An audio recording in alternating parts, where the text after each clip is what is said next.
अगर हमें अपनी लाइफ में ग्रो करना है, फिर चाहे वो पर्सनल ग्रोथ हो या प्रोफेशनल ग्रोथ हो, उसके लिए हमें विद रिस्पेक्ट टू टाइम अपने स्किल्स अपडेट करने पड़ते हैं।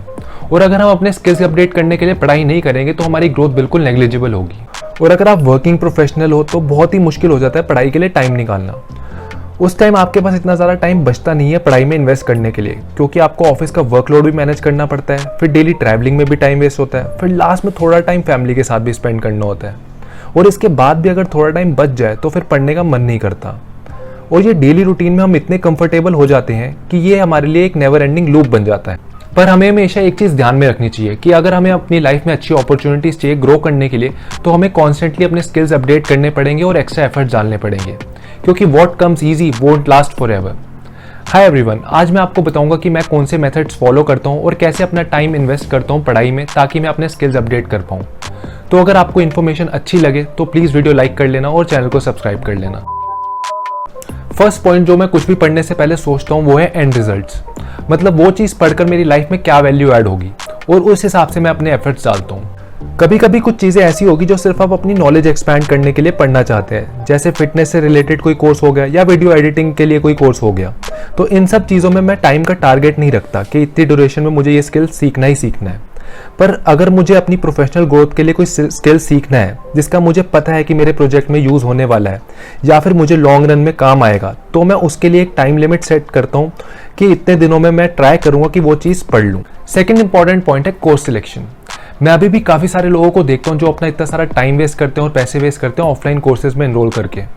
फिर अगर आपको उस ट्रेनर का पढ़ाने का वे पसंद ना आए तब भी आपको क्लासेस अटेंड करनी पड़ जाती है, क्योंकि आपने इतनी सारी फीस पे कर रखी होती है, और ट्रैवलिंग में भी फिर आपका इतना ज़्यादा टाइम वेस्ट होता है। इसलिए मैं हमेशा ऑनलाइन कोर्सेज से पढ़ता हूँ, और ऑनलाइन कोर्सेज आपको काफ़ी चीप प्राइजेस में बहुत सारी ई लर्निंग वेबसाइट्स में मिल जाते हैं। मेरा फेवरेट ई लर्निंग प्लेटफॉर्म है यूडेमी, क्योंकि इसमें आपको क्वालिटी कोर्सेज काफ़ी कम प्राइस में मिल जाते हैं, और अगर कोर्स अच्छा नहीं लगे तो 30 डेज मनी बैक गारंटी भी होती है वहाँ। पर अगर आपको 30 डेज बाद भी अगर कोई कोर्स पसंद नहीं आ रहा है तब भी आप इतना नहीं सोचते, क्योंकि आपको डिस्काउंट पीरियड में 300 to 500 रुपीज़ में सारे कोर्सेज मिल जाते हैं, तो आपको इतना बुरा नहीं लगता है as compare to offline courses जिसमें आपके इतने ज़्यादा पैसे लगे होते हैं। और आपको कैसे पता चलेगा कि कौन सा कोर्स आपके लिए सही है, उस पर मैं एक ऑलरेडी वीडियो बना चुका हूँ। मैं डिस्क्रिप्शन बॉक्स में एक लिंक डाल दूंगा, आप वो चेक कर लेना।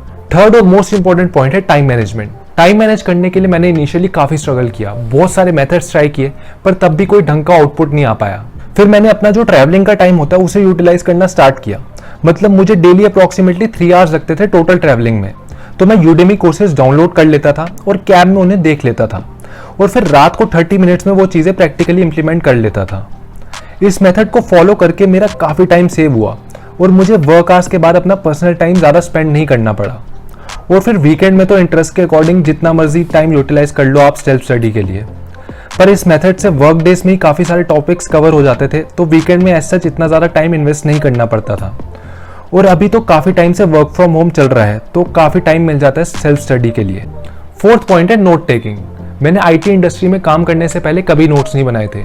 मुझे हमेशा लगता था कि नोट्स बनाने में काफ़ी ज़्यादा टाइम लगता है और बहुत ज़्यादा एफर्ट्स लगते हैं। पर अब मैं नोट्स बनाता हूँ, लेकिन मेरे नोट्स बनाने का भी बिल्कुल अलग है। मैं सिर्फ किसी भी टॉपिक की इंट्रोडक्शन लिखता हूँ और फिर इंपॉर्टेंट टॉपिक्स के नाम के आगे सेक्शन और टाइम से मेंशन कर देता हूँ कोर्स की, ताकि मुझे कभी भी कोई भी स्पेसिफिक टॉपिक पढ़ना हो तो मैं सीधा उस सेक्शन पर जाकर उस टाइम पर स्क्रॉल कर लूँ। पर मैंने अभी भी काफ़ी लोगों को देखा है रजिस्टर में एक एक पॉइंट लिखते हुए, जिससे उनका टाइम बहुत वेस्ट होता है। जब आप ऑफलाइन किसी ट्रेनर से पढ़ रहे हो तब वो चीज़ इफेक्टिव होती है, क्योंकि आप वो लेक्चर फिर दोबारा नहीं देख सकते। पर ऑनलाइन कोर्सेज में आप जब मर्जी ऐप ओपन कर सकते हो और दोबारा देख सकते हो वो सेम टॉपिक। फिफ्थ पॉइंट है सोशल मीडिया ऐप से रिलेटेड। पहले मैं बहुत ज़्यादा टाइम स्पेंड करता था इन ऐप्स पर। मतलब अगर रील्स देखना स्टार्ट किया तो पूरा दिन रील्स ही स्क्रॉल करता रह जाता था, और ये एक नेवर एंडिंग लूप बन जाता है। पर फिर मुझे रियलाइज़ हुआ कि इन ऐप्स पर इतना ज़्यादा टाइम स्पेंड कर मेरी लाइफ में कुछ वैल्यू ऐड नहीं हो रही। इसलिए अब मैं ज़्यादा टाइम इन ऐप्स पर स्पेंड नहीं करता और ट्राई करता हूँ कि कुछ प्रोडक्टिव कर लूँ। इसका मतलब ये बिल्कुल भी नहीं है कि मैं ये ऐप्स यूज़ ही नहीं करता। सोशली एक्टिव रहना भी इंपॉर्टेंट है। मीम्स वगैरह देखकर काफ़ी स्ट्रेस कम हो जाता है, पर क्लॉक देखते रहना साथ साथ। शाम से कब रात हो जाएगी आपको पता भी नहीं चलेगा। 6 पॉइंट है कि मैं कभी भी ओवरडू नहीं करता पढ़ाई।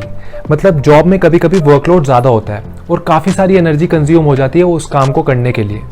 इसलिए मैं इतना स्ट्रेस नहीं लेता कि आज मैं कम पढ़ाऊँ या बिल्कुल नहीं पढ़ाऊँ। मैं ये पूरा प्रोसेस एंजॉय करने की कोशिश करता हूँ, क्योंकि स्ट्रेस लेकर वैसे भी कभी पढ़ाई ठीक तरह हो नहीं पाती। और स्किल्स अपडेट करने का मतलब ये नहीं है कि आप अपनी हेल्थ पर ध्यान नहीं दोगे। हमेशा नींद पूरी करो, क्योंकि स्लीप साइकिल बहुत इंपॉर्टेंट है हेल्दी माइंड के लिए। और थोड़ा फिटनेस में भी ध्यान दो, ताकि आप फिजिकली फिट रहो। तो इन पॉइंट्स को फॉलो करके मैं टाइम निकाल पाता हूँ अपने स्किल्स अपडेट करने के लिए। आप लोग कैसे अपनी स्टडीज और जॉब साइमल्टेनियसली मैनेज करते हो, कमेंट्स में ज़रूर बताना। इन्फॉर्मेशन अगर अच्छी लगी हो तो वीडियो लाइक कर लेना और चैनल को सब्सक्राइब कर लेना। Thank you.